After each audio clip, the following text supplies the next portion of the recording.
7 a.m. I'm drinking coffee on my dock when the HOA president crosses my lawn with a surveyor and two sheriff's deputies. Darlene doesn't knock. She thrusts a clipboard at me, screaming, "I have 48 hours to get off community lake access or we'll remove you." Her perfume hits me before her words do. Expensive, aggressive, suffocating. Her Lexus idles in my driveway. Driver's door still open like she owns the place. The deputies look uncomfortable. Neighbors are filming from their porches. I take another sip. Stay silent. Because inside my house is a 1947 deed proving I don't just own this property. I own the entire lake bed. Every dock on Pinebrook Lake sits on land I control, including hers. She just started a war with the only person who can legally kick her off the water. Would you stay quiet or end it right there? Drop your move below. Watching from HOA prison or free land? Tell me. 3 months before Darlene invaded my property, I was somebody else entirely. 45 years old, 22 years as a firefighter paramedic, the guy who pulls you out of burning cars and keeps your heart beating until the ER can take over. I took early retirement for one reason. My wife Lucia died 14 months ago. Cancer, the kind that moves fast and ignores all your bargaining. Our kids are grown. Son's with the Navy somewhere he can't name, daughter's finishing grad school in Ohio. After Lucia passed, our suburban house became a mausoleum. Every room whispered her name. I sold it, took $340,000 cash, and bought this 1890s craftsman cottage on Pinebrook Lake in northern Wisconsin. Population, 340 year-round, maybe 600 in summer. 2.3 acres, 200 feet of private shoreline. Loons calling at dawn, mist rolling off water so still it looked like black glass. Moving day, I stood on that dock with gas station coffee tasting like burnt regret, and felt something besides grief for the first time in a year. The smell of wet cedar shingles, cold breeze stinging my face, screen door creaking behind me, begging for WD-40. I didn't care. It was perfect. Peace. Lasted exactly 36 hours. Day 2, 7:30 a.m., I'm hauling boxes from the U-Haul when gravel crunches under tires. White Lexus SUV rolls into my driveway. Vanity plate. Lake Ken. A woman emerges, late 50s, yoga-toned, designer athleisure, oversized sunglasses perched on her head like a tiara. She doesn't knock, doesn't introduce herself from a respectful distance, just walks straight through my open garage, heels clicking concrete, and plants herself on my dock like she built it. "Good morning, Darlene Pritchard, Pinebrook Estates HOA president, 11 years running." Her voice could strip varnish off furniture. "We need to discuss your dock permit. It's under review. You're currently violating community waterfront covenants. I'm holding a box of Lucia's dishes, china from our wedding. I'm not part of an HOA." She shoves a 19-page packet at me. Welcome packet. Inside, fees, rules, architectural review board requirements, mandatory participation in the Lakefest Planning Committee. "Sweetheart, everyone on Pinebrook Lake is part of Pinebrook Estates. Your ignorance doesn't create exemptions. First dues check by Friday, $450 monthly, plus $200 for new owner processing, cash or check." She turns, heels clicking back to her Lexus, doesn't wait for questions. I stand there, packet in hand, rage climbing my spine. This was supposed to be sanctuary. Lucia's last words, morphine soft under those humming hospital lights. "Find somewhere beautiful, Bennett. Promise me." I promised. I found it. Now some self-appointed dictator is telling me I'm trespassing on my own land. I call Gretchen, my real estate attorney, mid-60s, sharp enough to cut glass, suffers zero fools. Did I buy into an HOA? Long pause, papers rustling. "Not per your deed. Forward that packet. Every page. Something stinks." I photograph all 19 pages, send them, then sit on the dock. Practice the breathing. 4 counts in, 4 hold, 4 out. Fire Academy basics. Control the adrenaline. 20 minutes later, my phone buzzes. "Gretchen, call me tonight. Don't sign anything." Then a text from an unknown local number. "This is Randy Kaczynski, your neighbor 2 houses down. Saw Darlene leave your place. She did this to the last guy who owned lakefront outside the HOA. Forced him out in 8 months. Be careful. She doesn't lose." I stare at that message. So this wasn't her first time. Darlene Pritchard had a system, a track record. She was a predator who'd done this before. She just didn't know she'd picked the wrong prey this time. I didn't know it yet, but Darlene had declared war on a man who'd spent 2 decades walking into burning buildings. She thought I'd run. Firefighters don't run from fire. We walked straight into it. That night, I called Gretchen. "Your deed is spotless," she said. "No HOA covenants, no restrictions, nothing requiring membership. Darlene's packet is fantasy." I asked if I should just ignore her. Legally, yes. Practically? People like Darlene don't quit because they're wrong. They quit when they're destroyed. You need ammunition buried in public records. I'm pulling full chain of title tomorrow. Every transaction back to when this land was timber forest. I thanked her and tried sleeping. Didn't happen. 2 a.m., staring at ceiling planks, listening to the house creak, thinking about Randy's text. She doesn't lose. Week 1 became psychological warfare. Darlene started patrolling every morning in her pontoon. White fiberglass, twin outboards, probably cost more than my truck. She'd idle 50 feet from my dock, binoculars raised, photographing everything. The reek of gasoline exhaust would roll across the water, poisoning the clean pine smell I'd moved here for. I'd stand there with coffee, waving like we were best friends. Her jaw would clench. She'd gun the throttles and leave, wake slapping my pilings. Small victories. Then the certified letter arrived, thick envelope, law firm return address, Hutchins and Marble, attorneys at law. A cease and desist claiming my dock violated established community waterfront access agreements and demanding I halt all unauthorized lake usage. I Googled the firm. Didn't exist. The address was a Mailboxes Plus in Duluth. She was threatening me with fake lawyers. Next came the email blast to 47 HOA members, CCing me.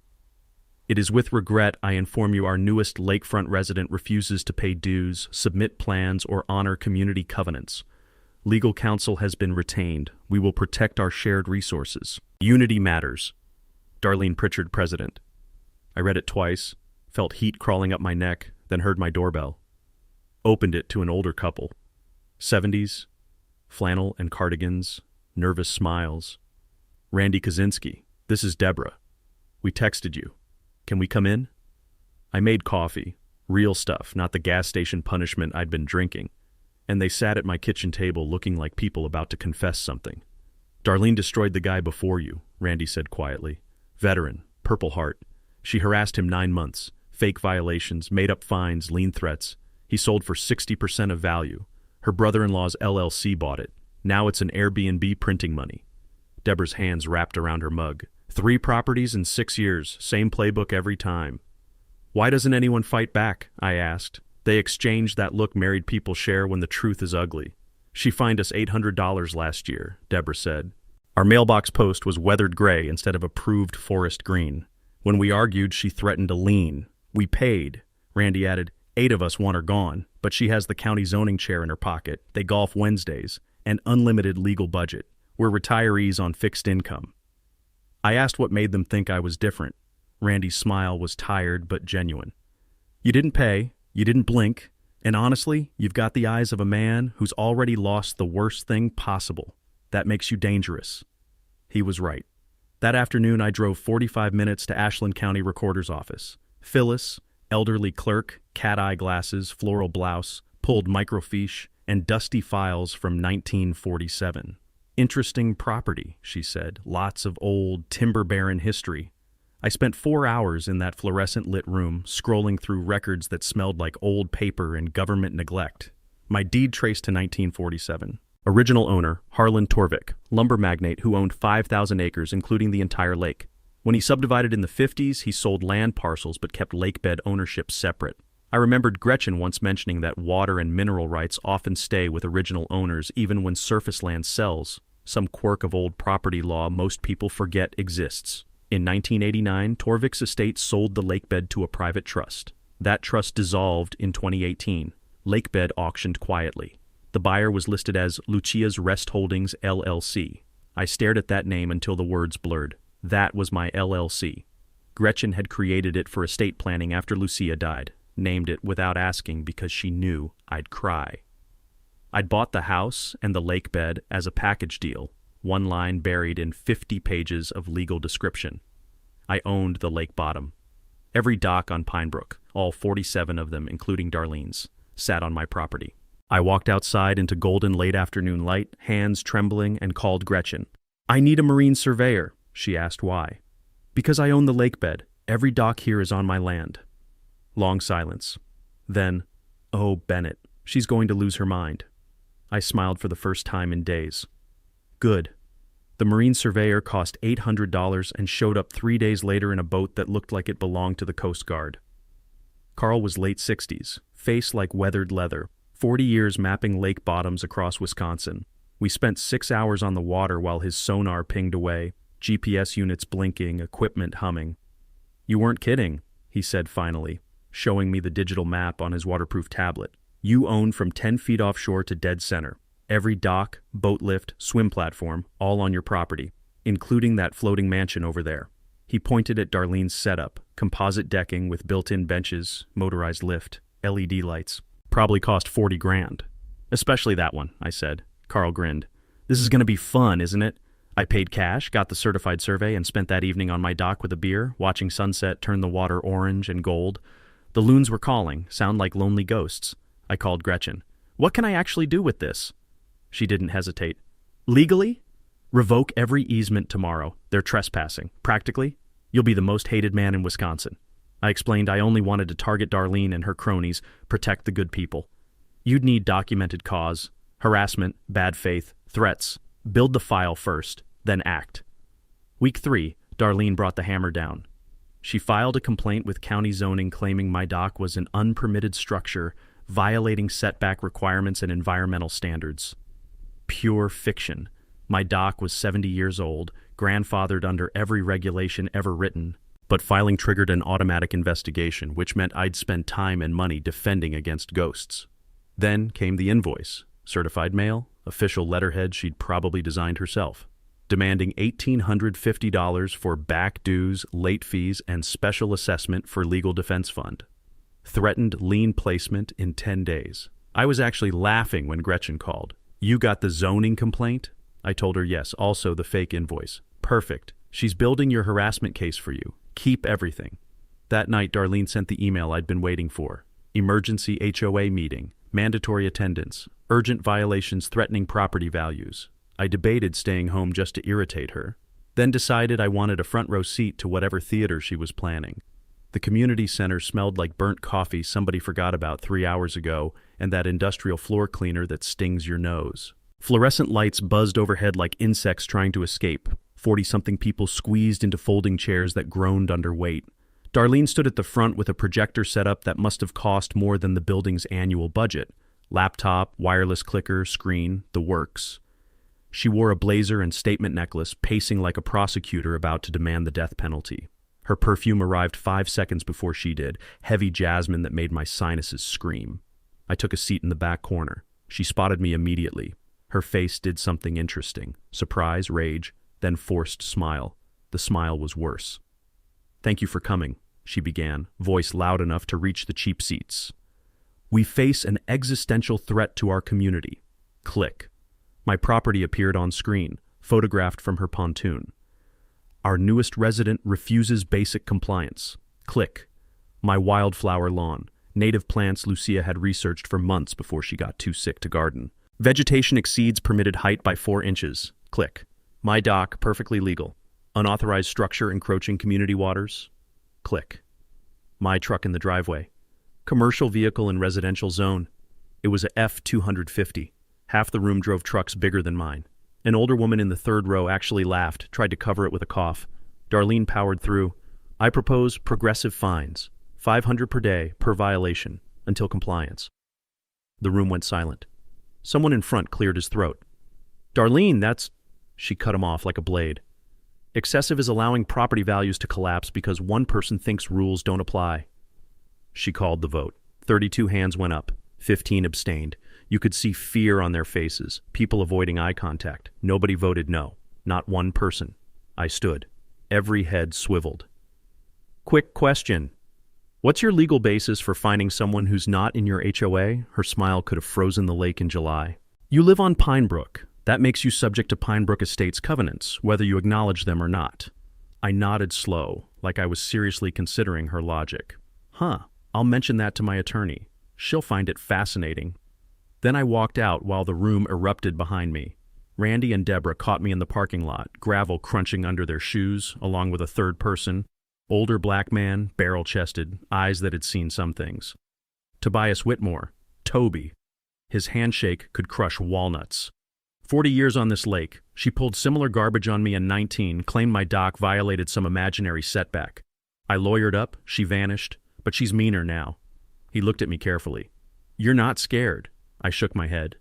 Spent 22 years walking into fires. She doesn't even raise my pulse. Toby's grin split his face.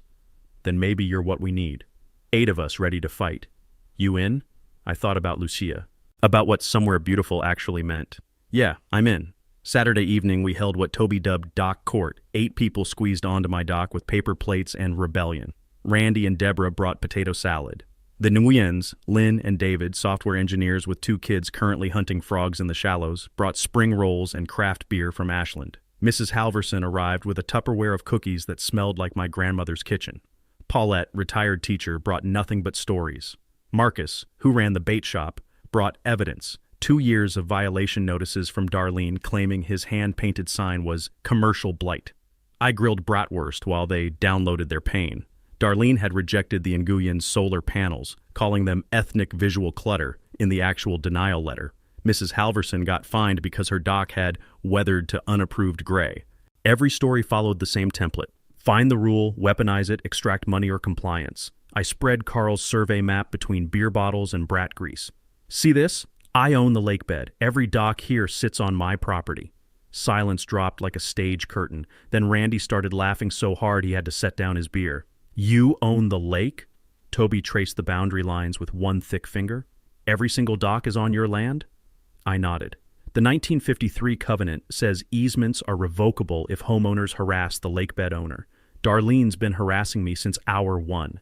Lynn Nguyen looked at her husband, then back at me. You could ban her from the water. The word hung there like summer lightning. Could. The question was should. Mrs. Halverson's hand found mine, fingers like dry twigs, grip surprisingly strong. My husband built our dock in '73, taught 3 kids to swim there. My grandson caught his first base off those boards last summer. Her voice fractured. I thought when I died, Darlene would steal it from my family. Some made-up fine I couldn't fight. I squeezed back gently.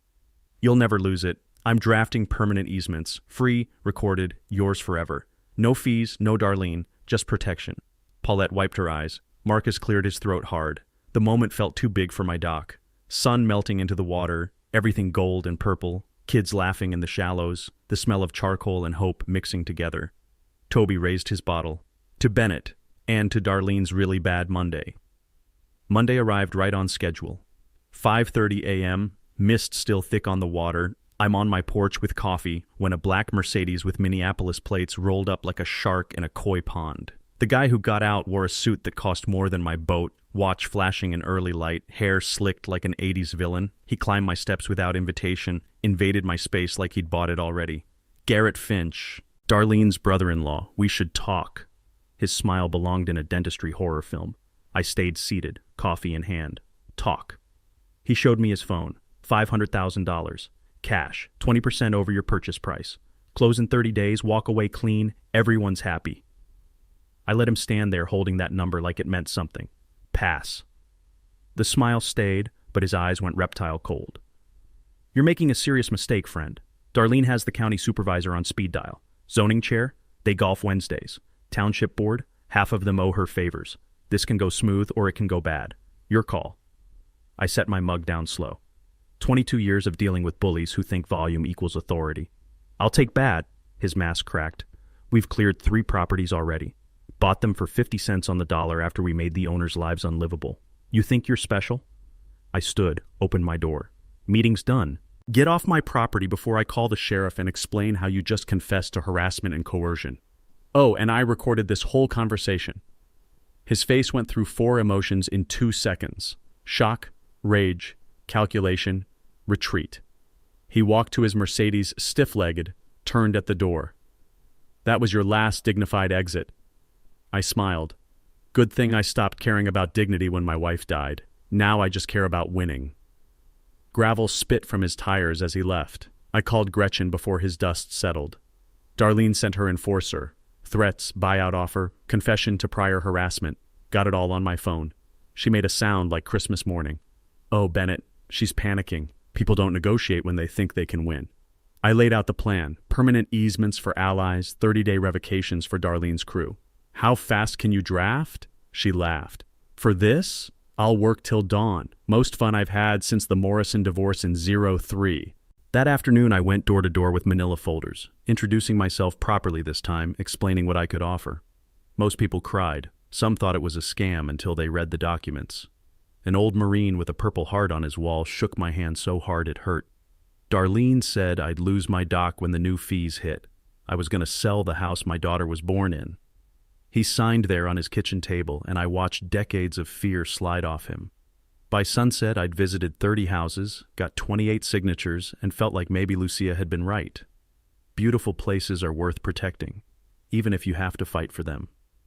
Tuesday morning, I finally faced the boxes I'd been avoiding for 14 months. Lucia's estate papers shoved in my closet where grief hides from daylight.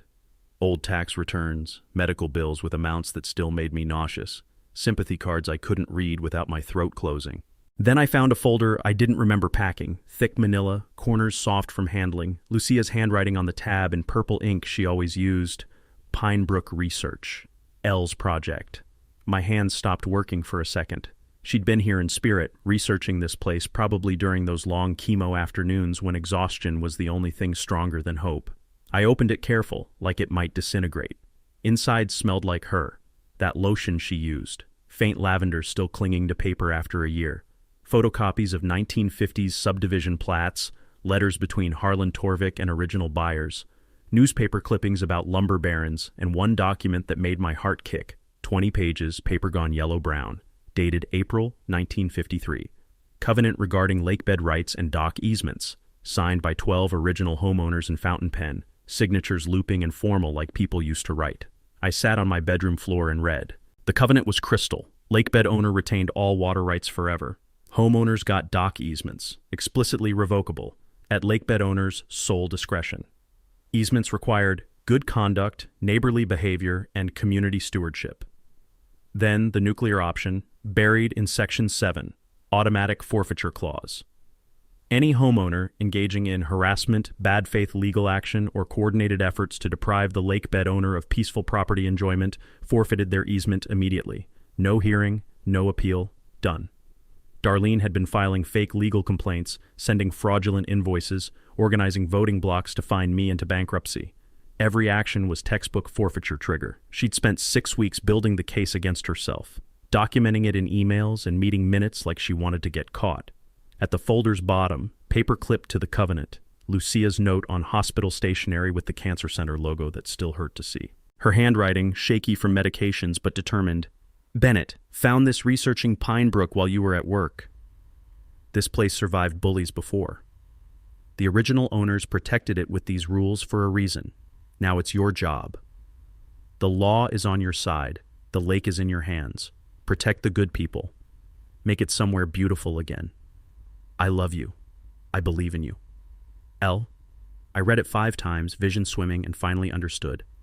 She'd been planning this from her hospital bed, researching property law between morphine doses, building me a roadmap for a fight she knew was coming but wouldn't see.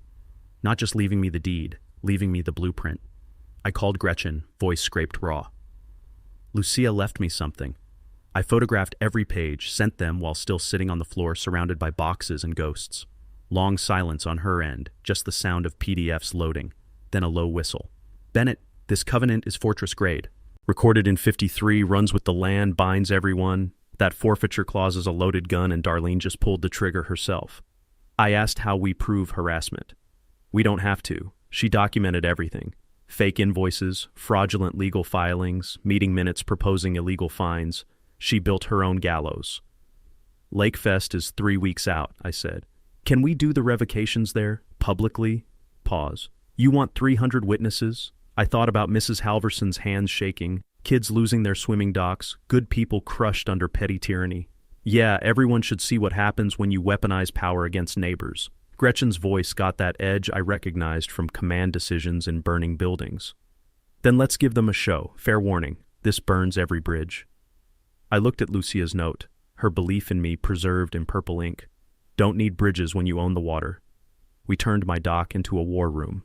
Every Wednesday at sunset for 3 weeks, the coalition gathered, Tobe, Randy and Deborah, the Nguyens, Mrs. Halverson, Paulette, Marcus, plus Gretchen on speakerphone from her office 60 miles away. We called it Dock Court, and it felt more like family dinners than strategy sessions, except the stakes were someone's entire empire. Toby brought a whiteboard he'd salvaged from the old elementary school, set it up on an easel between my tackle box and the cooler. We mapped out every move like generals planning an invasion, except our weapons were property law and public humiliation. Gretchen walked us through the legal framework in plain English, because half the group's eyes glazed over whenever Latin showed up. Easements aren't permanent unless recorded and paid for. Darlene's been acting like she granted your dock rights, but she never had that power. Bennett does. Here's what we're drafting. She outlined 3 document types. First, easement revocation notices for Darlene and her 6 closest allies, the ones who'd voted for progressive fines, helped with harassment, or profited from the scheme. 30-day cure period legally required even though Bennett didn't owe them that courtesy. Each notice cited specific acts, dates of fake legal filings, copies of fraudulent invoices, meeting minutes showing coordinated harassment. Document everything, Gretchen said. Make it impossible to claim this is arbitrary or vindictive. This is consequence, not revenge. Second, new permanent easement agreements for everyone else. 40 homeowners who'd either stayed neutral or actively opposed Darlene. These granted irrevocable dock rights recorded at county level, protected them from future extortion, cost them nothing. This is critical, Gretchen explained. You're not the villain taking away the lake. You're the hero protecting it from tyrants. Optics matter. The Nguyens volunteered to design the agreements in clean, readable format, none of that 8-point font legal torture. Lynn was a UX designer and treated it like a product people actually needed to understand. Smart. Third, the criminal referral packet for the DA. Joanne, Tobe's forensic accountant friend, retired IRS agent with reading glasses on a chain and the energy of someone who enjoyed destroying financial fraud, had spent 2 weeks analyzing HOA records that Randy's neighbor smuggled out.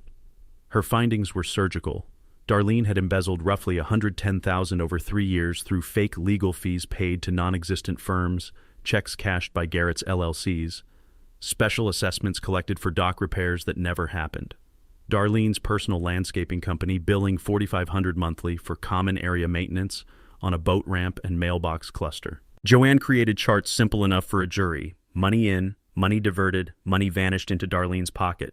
This isn't complicated fraud, she said, adjusting her glasses. This is just theft with paperwork. I asked what normal people could learn from this. Joanne smiled like a teacher whose student finally asked the right question. If you're in an HOA, you have the legal right to request financial records in most states. Demand an independent audit if something smells wrong. Embezzlers rely on nobody checking the math. Always check the math. I filed that under things I'd tell people later. We divided the work. Gretchen drafted legal documents. Joanne refined the financial evidence. Randy and Tobe personally visited the 40 homeowners we were protecting, explaining the new easements, getting signatures notarized. The response was overwhelming. People cried, hugged them, asked if this was real. Several brought up Darlene's past victims, the veterans she'd driven out, the family who lost their grandfather's cabin. This wasn't just about docks anymore, it was about stopping a pattern.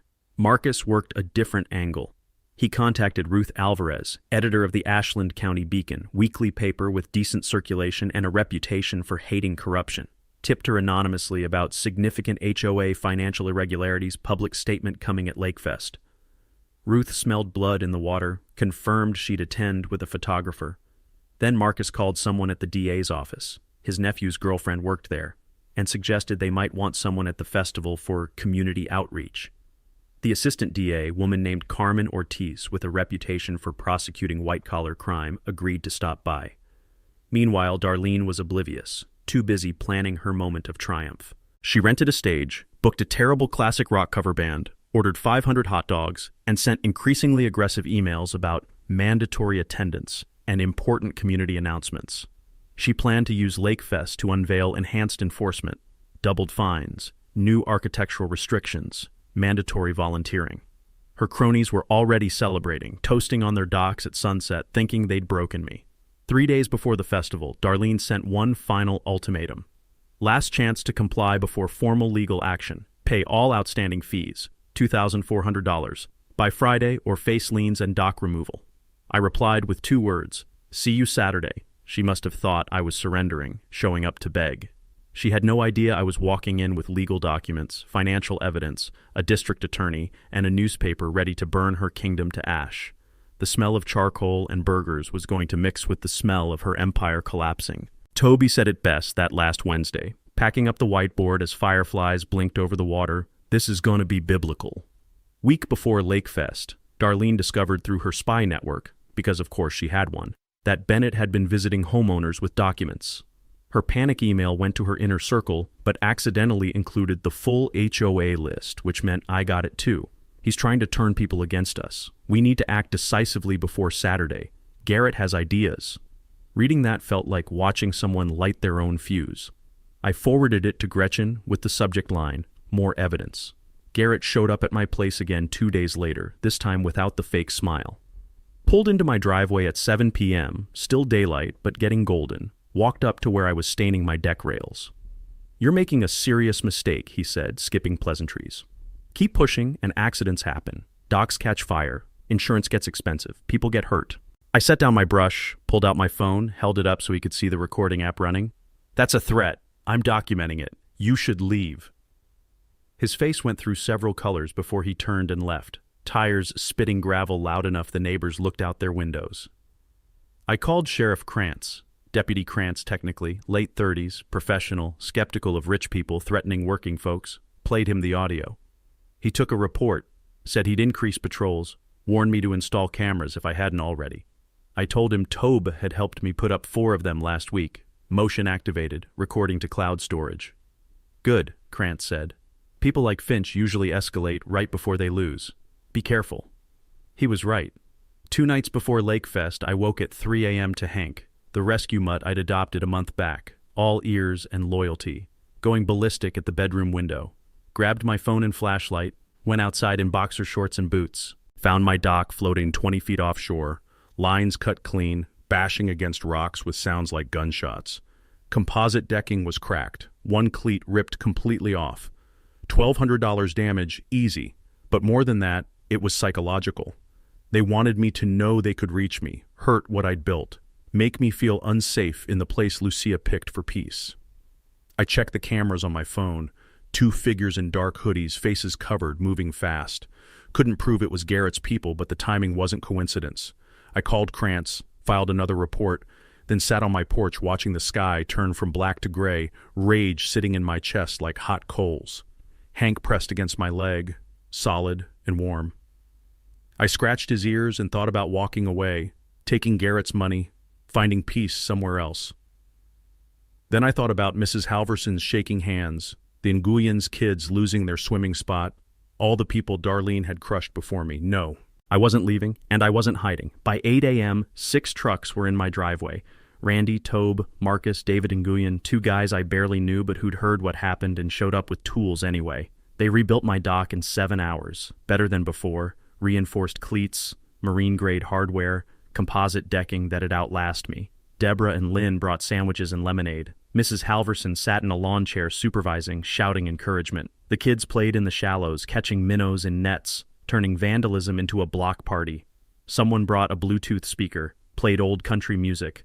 The smell of cut lumber and dock sealant mixed with summer air and something else, community, solidarity. The thing Darlene thought she'd built but had actually destroyed. Around 3 p.m., Darlene drove past slowly in her Lexus, windows down, staring at the scene. Saw me surrounded by people actively helping, laughing, working. Her face looked like she'd bitten into a lemon made of pure rage. She didn't stop, just accelerated away, engine whining. "She's scared," Tobe said, tightening a bolt. "Scared people do desperate things." I nodded, running my hand over the new decking. Smooth, solid, ours. 2 more days, then it's over. Randy clapped my shoulder. "You still going through with it? The public thing?" I thought about the folder Lucia left me, her note about protecting good people. Yeah, everyone needs to see what happens when you weaponize power, not just for punishment, for prevention, so the next person like Darlene thinks twice. That evening, after everyone left and the dock was finished, I stood there with a beer watching sunset turn the lake into liquid copper. Hank sat beside me, tail thumping the boards. My phone buzzed, text from Gretchen. Documents ready. DA confirmed attendance. Reporter confirmed. "You sure about this?" I typed back. Lucia was sure, that's enough. 3 dots appeared then. She'd be proud. "See you Saturday." I finished my beer, scratched Hank's head, and went inside to rehearse what I'd say. Not because I didn't know the words. I knew them bone deep. But because some things are worth saying perfectly. And Saturday, in front of 300 people, I was going to say them loud enough that nobody on Pine Brook Lake would ever forget. You don't win by being the loudest bully. You win by being the person who stands up when everyone else is too scared. And sometimes, if you're lucky, you don't stand alone. Friday morning, day before Lake Fest, Darlene launched her final attack on Facebook. The Pinebrook community group had 850 members, mix of lake residents, townspeople, summer visitors, local businesses. She posted at 6 a.m., probably calculated for maximum reach before people started their day. Urgent. Newcomer threatens our community. Recent lakefront resident refuses to pay lawful HOA dues, has threatened board members with violence, and is attempting to privatize our lake through frivolous legal claims. He is unstable and dangerous. We have retained counsel and will be pursuing all available remedies. For your safety, avoid contact. More details at tomorrow's Lake Fest. Unity and vigilance matter. Darlene Pritchard, President. I read it over coffee that tasted like battery acid, watching her post get reactions. 40 within the first hour. Half were her cronies expressing shock and support with crying emojis and angry faces. But the other half surprised me. Randy posted, "I've known Bennett 3 months. He's the opposite of dangerous. Ask yourself why Darlene's scared." Toby added, "Lived here 40 years. Darlene's the only unstable person I've seen." Then Mrs. Halverson, 80-something widow who probably learned Facebook last week, wrote in all caps, "Darlene lies. Bennett gave me free dock rights. Darlene tried to fine me $800 for a mailbox. Who is the bully?" The comments became a war zone. People defending me, people clutching pearls about property values, people asking reasonable questions like, what legal basis does the HOA have? And getting shouted down. Lynn Nguyen posted a single sentence that cut through everything. Darlene rejected our solar panels and called them ethnic clutter in writing. We have the letter. She's not protecting community values. She's protecting her power. That got 200 reactions. The post was still climbing when I decided to stay out of it entirely. I wrote one reply, calm and factual. All questions will be answered tomorrow at Lake Fest during public comment. I look forward to full transparency. Then I muted notifications and went back to the real work. Behind the scenes, Garrett was making calls. Marcus heard it through his nephew's girlfriend at the DA's office. Garrett had contacted the county zoning chair trying to fast-track my dock as an emergency violation, pressure the county to issue a removal order before Saturday. The zoning chair, guy named Woodson who supposedly golfed with Darlene every Wednesday, actually called me. "Mr. Bennett, Dennis Woodson, County Zoning. I've received a complaint about your dock structure. I'm obligated to investigate, but I want you to know, this smells political. Your dock predates our authority by 70 years. Unless it's actively collapsing into the lake, you're grandfathered. Don't let them bully you." I thanked him, surprised that Darlene's web of connections was developing holes. Turns out even corrupt officials have limits. That afternoon, 3 homeowners who'd been wavering, friends of Darlene, people in her social circle, showed up at my door together. 2 couples and a single guy, all looking uncomfortable. The woman spoke first, Andrea, late 50s, yoga pants and guilt. "We voted for those fines against you. Darlene said you were threatening property values, that you'd bring lawsuits against all of us." She paused. "But Randy showed us the easement you're offering. Free, permanent, no strings. And Joanne showed us the financial records. Darlene's been stealing from us for years." Her voice cracked. "We want to apologize, and we want those easements if you'll still give them to us." I invited them in, made coffee, pulled out the documents. They signed right there at my kitchen table, hands shaking, couple of them crying. "Why are you doing this?" the single guy asked. "Dan, someone who'd actively voted against me 2 months ago." I thought about how to answer that. "Because my wife told me to find somewhere beautiful and protect it. Turns out protecting it means protecting the people, not the property. And punishing you for being scared doesn't fix anything. But holding Darlene accountable, that fixes everything." They left with their signed easements, and I watched them walk to their cars with something like hope on their faces. Toby called an hour later. "Heard Andrea's group flipped. That's 43 homeowners protected now. Darlene's down to her core 6, the ones profiting directly. I did the math. 43 allies, 6 enemies, 300 witnesses tomorrow. Good odds," Toby laughed. "Biblical odds." That night I couldn't sleep, sat on my dock under stars that looked like holes punched in black paper, Hank snoring beside me.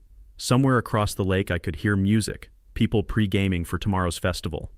The air smelled like summer, cut grass, barbecue smoke, lake water, pine. I thought about Lucia in that hospital bed researching property law between morphine doses, building me a roadmap she wouldn't live to see me follow. Thought about every person Darlene had crushed, every family she'd driven out, every small cruelty she'd normalized because nobody stopped her. Tomorrow that stopped. Not with violence, not with matching her ugliness, but with law, transparency, and 300 people watching consequences happen in real time. I pulled out my phone, opened the Notes app, and read through my speech one final time. Didn't change a word. Some things you just know are right. The lake was quiet, stars reflected in black water, and for the first time in months I felt something close to peace. The kind you earn. The kind that comes right before the storm breaks and everything changes. Tomorrow, Darlene Pritchard's empire ended, and tomorrow, Pine Brook Lake became beautiful again. Saturday morning broke clear and hot, the kind of northern Wisconsin summer day that makes tourists spend too much on lakefront property. Lakefest setup started at 9 a.m. White tents blooming across the community park, grills smoking, picnic tables appearing in rows, the stage Darlene rented looming at the center like a gallows. I arrived at 10 carrying a leather folder with 50 copies of documents, financial audit summaries with charts even my kids could understand, easement revocation notices, the list of 43 homeowners I'd protected. Gretchen was already there in a sundress and sunglasses, looking like someone's aunt but carrying legal firepower. "You ready?" she asked. I nodded. "Lucia's ready. That's what matters." By noon the crowd hit 300.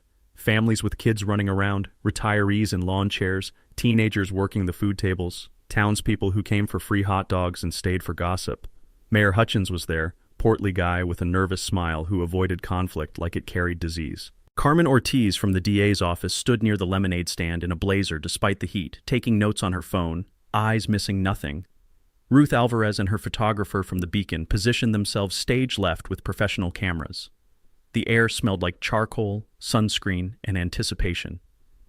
Darlene arrived at 12:15 in white linen and oversized sunglasses, Garrett trailing behind in expensive casual wear that screamed Minneapolis money. She worked the crowd like a politician, hugging people, laughing too loud, performing confidence. But I saw her hands. They shook when she thought nobody was looking.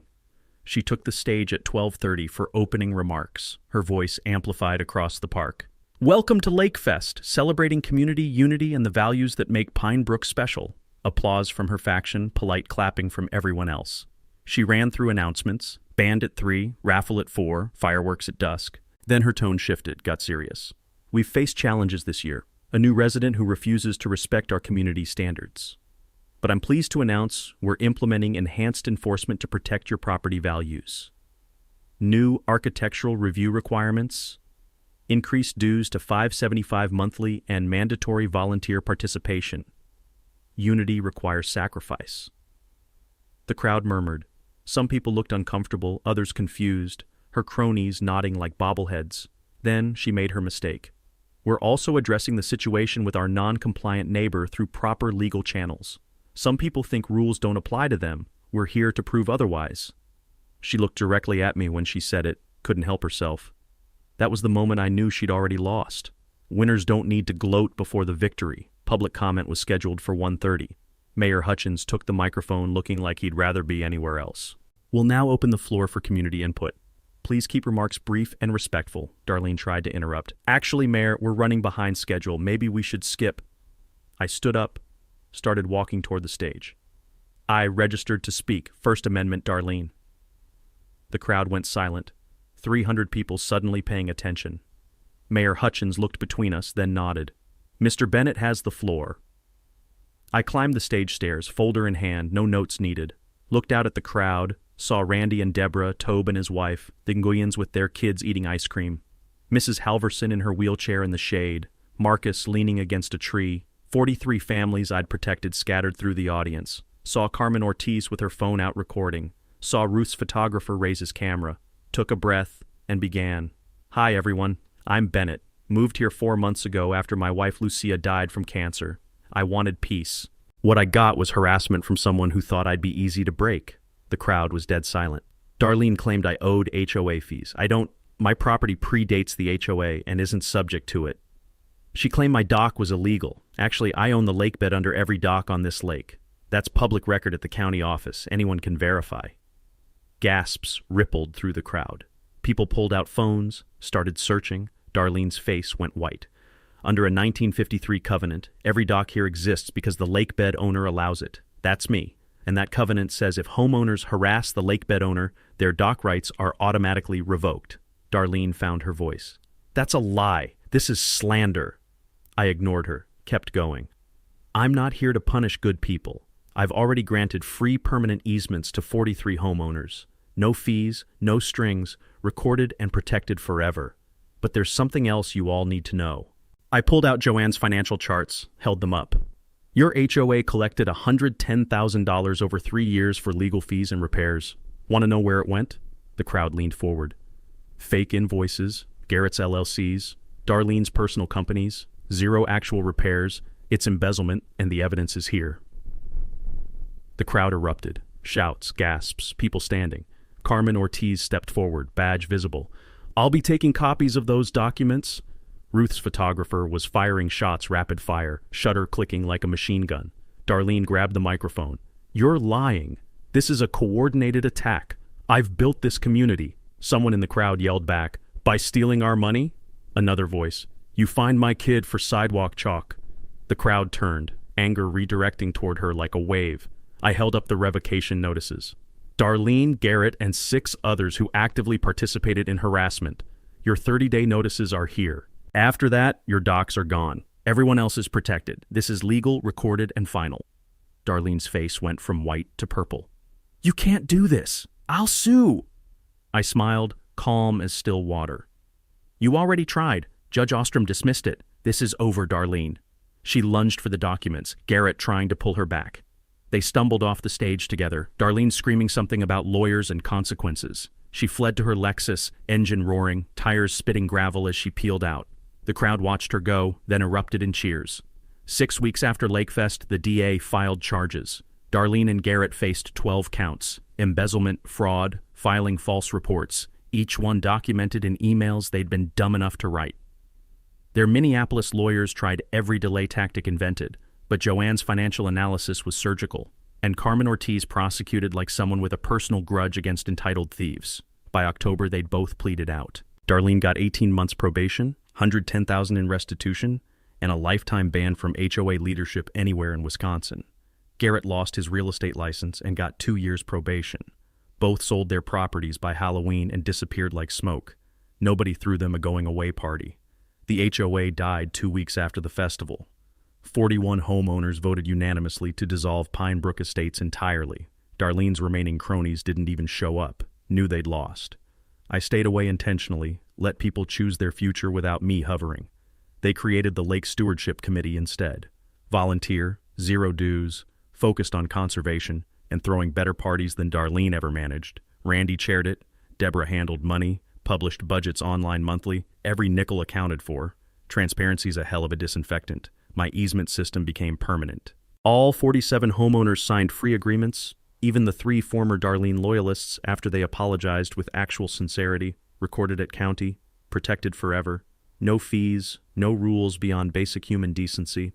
The Nguyens framed theirs, hung it above their fireplace like a diploma. Mrs. Halverson touched hers so many times the paper started wearing smooth like a prayer book. I used $25,000 from Lucia's estate to build something lasting. First, the Lucia Bennett Memorial Scholarship, $2,000 yearly to local students pursuing nursing or emergency medicine. First recipient was a kid from Ashland whose single mom worked 2 jobs and cried so hard at the awards ceremony I had to look away or join her. Lucia would have loved that. Second, the Lake Conservation Fund, water testing, invasive species removal, native shoreline restoration. Toby ran Saturday volunteer crews, taught kids to identify milfoil and purple loosestrife, turned ecological warfare into family bonding. The Nguyen kids became tiny environmental soldiers, ruthlessly efficient at pulling weeds. Year 2 Lakefest happened without drama, just 350 people eating burgers and swimming off docks nobody could ever take away. Marcus's daughter painted a banner, Pine Brook Community Festival, S 2025, the good version. Someone brought a dunk tank. The awful cover band was replaced by local teenagers who actually had talent. Toby taught dock building workshops, parents and kids working together, sawdust and laughter mixing with the smell of fresh lumber and lake water. That's what Lucia meant about beauty. Not the scenery. The people who protect it together. I healed in unexpected ways. Finished Lucia's wildflower garden, black-eyed Susans and coneflowers that fed monarchs every August. My son visited on leave. We fished for 3 days without talking much, which somehow said everything. My daughter brought her boyfriend for Thanksgiving. I taught them kayaking, approved of his character. Hank became the dock's benevolent dictator, taught half the neighborhood dogs that swimming beats barking. I started volunteering again, teaching CPR and water rescue to rural fire departments within 60 miles, finding purpose in the work Lucia and I both loved. Some mornings I'd wake up and realize I'd gone whole days without the grief crushing my chest. She'd have wanted that. One August morning, coffee on the dock, watching mist burn off water that looked like melted silver, Ruth from the Beacon called. Mrs. Halverson's son-in-law is trying to force her into a nursing home so he can grab her property. She's terrified, asked if you'd help. I thought about Lucia's note, protect the good people, and realized some fights you don't walk away from because you've learned what actually matters. I'll be there in an hour. Tell her to make coffee. I'm bringing Gretchen's number and a very bad attitude toward predatory family members. So that's how a widowed firefighter became an accidental lake guardian and learned that healing sometimes looks like fighting.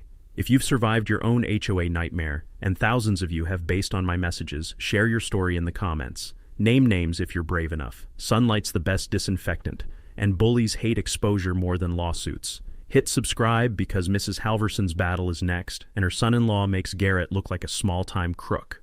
Until then, stand your ground, read your deeds, check your HOA's finances, and never let the tyrants win. The lake's waiting.